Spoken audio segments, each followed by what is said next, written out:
এটাও একটু বলা প্রয়োজন। আসন সমঝোতায় সর্বপ্রথম আলোচনা শুরু হয়েছে 2 আমিরের, ডিসেম্বরের 9 তারিখ আমিরে জামাত এবং আমাদের ইসলাম আন্দোলনের আমির পীর সাহেব চরমাই দুইজন একান্তে বসেছিলেন। যেহেতু আপনি প্রশ্ন করেছেন, এটা আসলে আমি এদিকে যেতে চাই নাই। প্রথম দিনই তিনি ইনসাল্ট করেছেন। আপনারা জানেন বিভিন্ন জরিপ প্রকাশ হয়।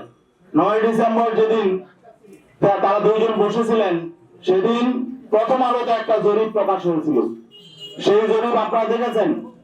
সেই জরিপে প্রকাশ হয়েছিল যে বিএনপি কে চায় 65% মানুষ, জামাতে ইসলামকে চায় 25% মানুষ, আর সেখানে ইসলামী আন্দোলনেরও ছিল একটা, সেটা হলো 0.1% মানুষ।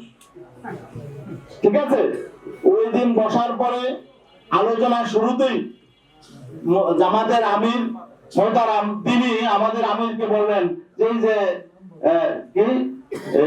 একটা প্রথম আলোতে একটা জরিপ এসেছে দেখেন। তাহলে এটার অর্থ কি? এটার অর্থ হলো যে তাকে ইনসাল্ট করা, যে আপনাদের তো কোনো পয়েন্টই নাই, মানে জনমতে আপনাদের কোনো কি নাই, কোনো 1% নাই। 0.1 মানে 1% এর 100 ভাগের 1 ভাগ। তো এটা হলো উনি ইনসাল্ট করে শুরু করে যে যাত্রা। সেদিনই মোটা আমি আমাদেরকে বলেছেন যে তাদের কিন্তু মতলব ভালো নয়, তারা হয়তো আমাদেরকে সাথে বেইনসাফি করবে।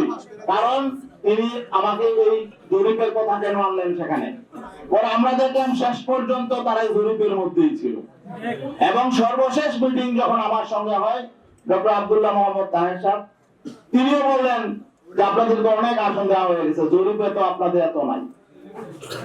তখন তিনি আমার দেশের একটা জরিপের কথা সেদিন আনলেন। আপনারা জানেন আমার দেশে একটা জরিপ প্রকাশ হয়েছিল এবং সেটা হয়তো তারাই করেছে।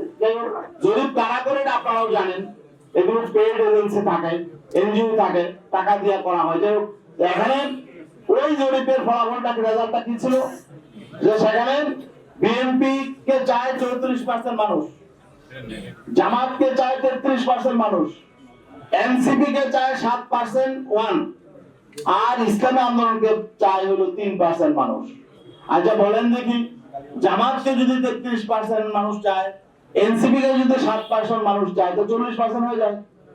আর বিএনপি চায় 34%, বিএনপি কে চায়, তাহলে তো বিএনপি থেকেও এখন যদি এনসিপি তাদের সঙ্গে আছে, বিএনপির চেয়ে 6% ভোট তাদের বেড়ে গেছে।